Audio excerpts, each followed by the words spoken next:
Have you ever wondered what is the most powerful weapon that can be used to change the world?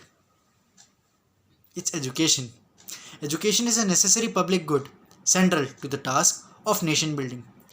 Good evening, respected teachers, seniors, and my dear friends. You might be aware of the fact that the Indian education system is one of the oldest around the globe. It's quite an unfortunate scenario that while most of the nations have progressed with time and technological advancements, ours is still stuck to that old and mundane curriculum. Our country's NEP has changed twice before, once in the year 1968, followed by second time in the year 1986. But has it made much difference? Has it improved in the sphere of education? Our currently launched National Education Policy, dated 29th of July 2020, has been prepared by a panel headed by Dr. Kasturi Rangan. The entire name of a ministry has been changed. Yes, the ministry that was earlier known as the Ministry of Human Resource Development has now been renamed as the Ministry of Education. The ministry that aims at universalization of foundational literacy and numeracy skills. Quite impressive, isn't it?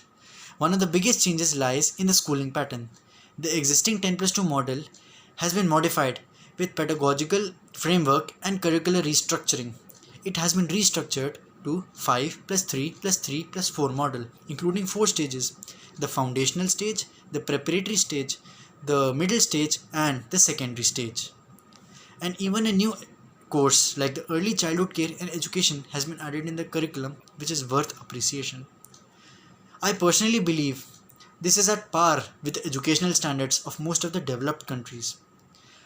Our graduation degree or the program shall be conducted in 4 years with multiple entry exit options. The next best thing I liked about the NEP is rather than focusing on rote learning, it focused on problem solving application based approach. Let me tell you my personal school life experiences. I have suffered a lot in my school because of my poor memory and cramping power. But with this new NEP coming into the picture, students will be assessed not only on the basis of this memory power but also other useful criteria. The old report card system that was earlier assessed by a single teacher will now be replaced by a 360-degree holistic multidisciplinary report card that will not only be made assessed by a teacher but also the students, and even self-evaluation can be done not only on the basis of academic performance but also on other useful life skill sets.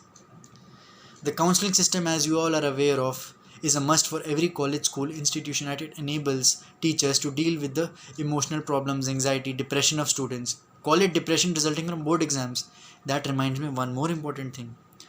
The board exams from now on shall be conducted twice in a year, just to ensure that students are at ease from mind and are completely relieved and are in a state of confidence and comfort with the exam pattern.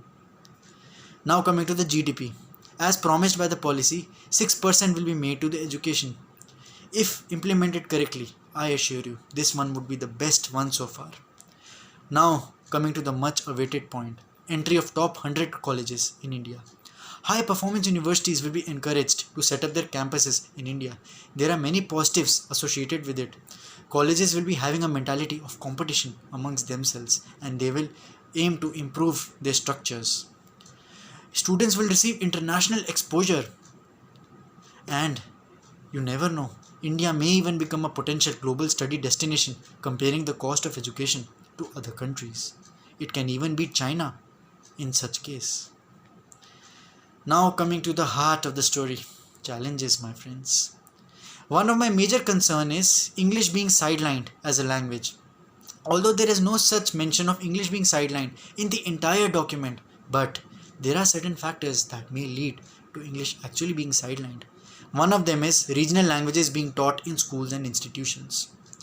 Practically speaking, when offerings for such regional languages will be strongly given to students, I think most of the students will definitely go for these regional languages in place of our universal language, English, which, let me tell you, my friends, is not at all good for students in the long run, because it will not only affect their English speaking skills but also their growth, their education, and their future job prospects will be at stake.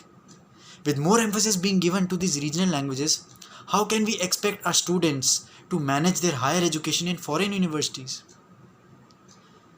While it's not really mandatory, but why languages like Sanskrit are being given such high offerings or preferences when actually they are not a very well spoken language, and neither it is going to help us crack our important job interviews?